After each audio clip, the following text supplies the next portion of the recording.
ሀገራችንም የተፈጠረውን የነዳጅ አቅርቦትና ስርጭት ችግር ለመፍታት በሀገር ደረጃ የነዳጅ መከታተያ 24/7 ክፍል የሚባል ተቋቁሞ በዞናችንም ስም እየተተገበረ ነው የሚገኘው። ይሄ በዋናነት እንግዲህ ሊያከናውናቸው የተቀመጡ ተግባራት ከጥቅል ሀገራዊ ድርሻችን በመዳረሻ ቦታዎች እንዲደርስ ማድረግ፣ ርክክብ መደረጉን ማረጋገጥ፣ በስርጭቱም ቅደም ተከተል መሰረት እንዲሰራ ማድረግ እንደ ተልዕኮ የወረደ ነው። ከዚህ አንፃር በዞናችንም ለዚህ የተቋቋመ ኮሚቴ በየቀኑ እየገመገመና በተፈለገው አግባብ እየሄደ መሆኑን የሚያረጋግጥ ስራ እየሰራ ነው። በአሁኑ ሰዓት የነበረው የነዳጅ አቅርቦት ችግር እየተቀረፈ የመጣበት ሁኔታ ነው ያለ። ከቅርብ ወራት በፊት ችግሩ የተባባሰ ስለነበረ በዞናችን የነዳጅ አቅርቦት ይካሄድበት የነበረ አንድ ወረዳ ነው። እሱም ያው ለኛ ዞን ብቻ ሳይሆን በአጠቃላይ በሰሜን ኢትዮጵያ ከአባይ ማዶ ላሉ ለምዕራብ ጎጃም፣ ምስራቅ ጎጃም፣ ለጎንደር አካባቢም ጭምር የሚያገለግለው የደጀን ከተማ ነበር አገልግሎት የሚሰጥ። አሁን ግን ከአንድ ወረዳ ወደ 15 ወረዳ በቁጥርም ስንወስድ ከአመት እቅዳችን ወደ 70% አካባቢ አለዚያም ከ20 ሚሊዮን በላይ ነዳጅ ወደ ዞናችን እየመጣ የነበረው ችግር እየተቀረፈ ነው። አሁንም አሰራሩ እንደተጠበቀ ሆኖ ይሄ አቅርቦት እየተሻሻለ ቢመጣም የሚቀርበው ነዳጅ አላግባብ ጥቅም ላይ እንዳይውል ኮሚቴው በየጊዜው በየቀኑም ጭምር ክትትል እያደረገ ለሚፈለጉ በቅደም ተከተል እንዲሰጣቸው ለተፈቀደላቸው አካላት በመስጠት ነዳጁን በቁጠባ እንደዚሁም ከብልሹ አሰራር ነጻ በሆነ አግባብ በማሰራጨት ላይ እንገኛለን። በነዳጅ አቅርቦትና ስርጭት አዋጅ ቁጥር 1363 2017 በተላለፉ አካላት ላይ እርምጃ ተወስዷል። ይህም እንግዲህ በተለያየ አጋጣሚ በንግድ የተሰማሩም ከንግድ ውጭ የሆኑም አካላት ነዳጅ አሁን በተፈጠረው ችግር ምክንያት የበለጠ ለማባባስ በህገ ወጥነት የሚሳተፉ የተለያዩ አካላት ያጋጥሙናል። በህገወጥ መንገድ ሲንቀሳቀስ የያዝነው ነዳጅ አለ። በነበረን ቁጥጥር ከ15000 ሊትር በላይ ነዳጅ በህገወጥ ሲንቀሳቀስ ተገኝቶ በዚህ በአጥፊዎች ላይ የተለያዩ እርምጃዎች ተወስደዋል። በዚህ በተገኘ 15000 በላይ ሊትር ላይም 1.8 ሚሊዮን አካባቢ ብር ተሸጦ በፍርድ ቤት ውሳኔ ወደ መንግስት ገቢ ተደርጓል። በዚህ ተባበሩ የነበሩ 5 ማደያዎች የተለያዩ እርምጃዎች ተወስደውባቸዋል። አንድ ማደያ ታግዶ ጊዜውን ጨርሶ እንደገና ወደ አገልግሎት እንዲገባ ተደርጓል። የመጨረሻ ማስጠንቀቂያ የተሰጣቸው አሉ። የተለያዩ የጽሁፍ ማስጠንቀቂያዎችም እንደዚሁ ነዳጁን ሙርስ እንዲደረግ የተደረገበት ሁኔታ አለ። እንግዲህ በዚህ ስራ የተለያዩ አካላት ናቸው የሚሳተፉ። የማደያ ባለቤት፣ ነዳጅ የሚቀዱ ሰራተኞች፣ ከንግድም ተቋም እዚህ አካባቢ እንዲሰሩ የተቀመጡ አይቶ በማለፍም ሆነ የጥቅሙ ተጋሪ በመሆን ይሳተፋሉ ተብሎ የተጠረጠሩና በስራት ጭምር ወደ ፍርድ ቤት የቀረቡ አሉ።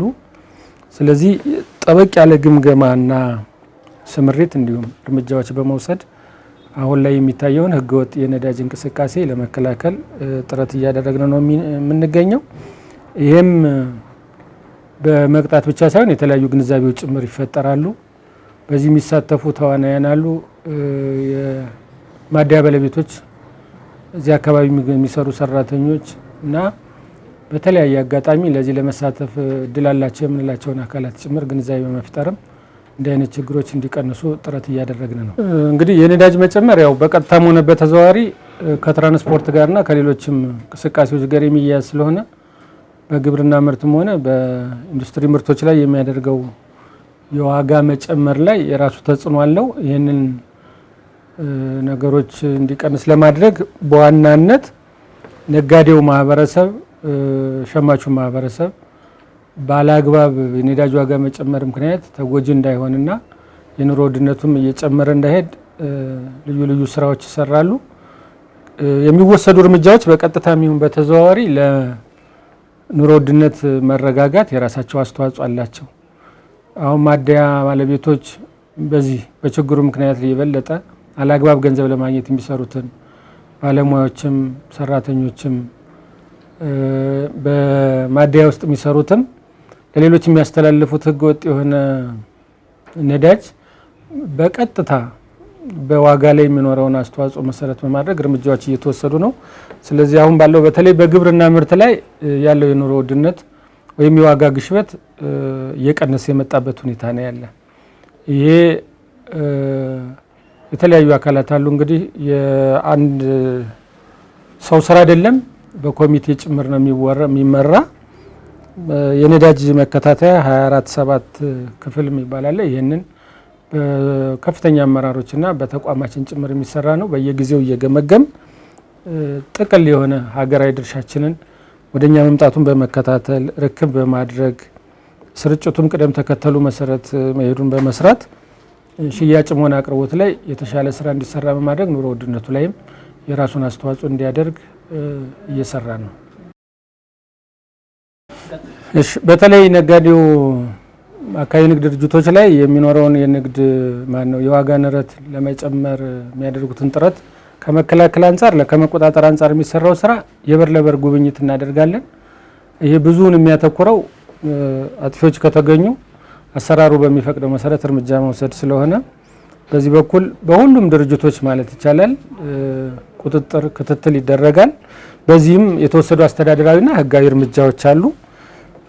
ከአስተዳደራዊ ህጋዎች አንጻር 5450 አካባቢ የጽሁፍ ማስጠንቀቂያዎች ተሰጥተዋል። ይሄ በአሰራሩ መሰረት ያልሰሩ ለዋጋ አለመረጋጋት የራሳቸውን አስተዋጽኦ የሚያደርጉ አላግባብ ለመመልጸግ የሚፈልጉ ነጋዴዎች ማለት ነው። በ5336 የንግድ ድርጅቶች ላይ የእሽግ ስራ ተከናውኗል። እንዲሁም 14 የንግድ ድርጅቶች እገዳና 5 ደግሞ ስረዛ ጭምር ስራዎች ተከናውነዋል። በህጋዊም አንጻር ስናይ በ3 የንግድ ድርጅቶች ላይ ክስ ተመስርቶ ውሳኔው በፍርድ ቤት እየተጠባበቅን ነው የምንገኘው። እንግዲህ ይህንን ስራ ስንሰራ የተያዙ ምርቶችም አሉ። ነዳጅ፣ ስኳር፣ ሌሎችም የተለያዩ ምርቶች ይያዛሉ። እነዚህ ከተያዙ በኋላ በፍርድ ቤት ውሳኔ ተወርሰው ለመንግስት ገቢ የሚሆንበት ሁኔታ ይፈጠራል። ከዚህ በተጨማሪ ነጋዴውን ማህበረሰብ ሊጎዱ የሚችሉ የመጠቀሚያ ጊዜያቸው ያለፈባቸውም ሸቀጦችና ምርቶች ጭምር ይገኛሉ። ከዚህ አንጻር ወደ 2536 ኪሎ ግራም የሚመዝኑ የተለያዩ ጠጣር ምርቶች ተይዘው እንዲወገዱ ተደርገዋል። በፈሳሽ ደረጃም 2390 ሊትር የሚመዝኑ የተለያዩ ከመጠቀሚያ ጊዜያቸው ያለፈባቸው ምርቶች እንዲወገዱ ተደርጓል። ከዚህ በተጨማሪ ህግን ከማስከበር አሰራሮች፣ ደንቦች እንዲከበሩ ከማድረግ በተጨማሪ ከሌሎች አካላት ጋር በመሆንም የምርት አቅርቦቱ እንዲያድግ እናደርጋለን። ከዚህ አንጻር ከህብረት ስራ ማህበር፣ ከሸማች ህብረት ስራ ማህበራት፣ ከጅምላ አቅራቢዎች ጋር በመሆን ምርቶች እንዲቀርቡ ይደረጋል። ለዚህ አገልግሎት የሚውል በዞን ደረጃ በአጠቃላይ 142 ሚሊዮን አካባቢ ብር ተበጅቶ እሱንም በተደጋጋሚ ምርት እንዲመጣበት በማድረግ የኑሮ ውድነቱን ለማሻሻል ስራዎች እየተሰሩ ነው። እንግዲህ በዋናነት የሚሰራጩት የፍጆታ ምርቶች ስለሆነ ኑሮ ውድነቱን ሊያረጋጉ የሚችሉ በተለይ ቋሚ ደሞዝተኛ ያልሆኑና ዝቅተኛ ገቢ ላላቸው በጠቅላላ ለሸማቹ የሚቀርበው የግብርና ምርት የሆኑ ጤፍ፣ አተር፣ ስንዴ ይቀርባሉ። በኢንዱስትሪ ምርትም ፓስታ፣ መኮረኒ፣ የዳቦ ዱቄት እና ሌሎች ምርቶች ጭምር እንዲቀርቡ ይደረጋል። በዋናነት ደግሞ በመንግስት ድጎማ የሚቀርቡ የፍጆታ ምርቶች አሉ። ስኳርና ዘይት ይቀርባል። በአጠቃላይ ነዳጅም ቢሆን ድጎማ እየተደረገለት የሚቀርብ ለህብረተሰቡ ጭምር የኑሮ መረጋጋት አስተዋጽኦ የሚያደርግ ምርት ነው።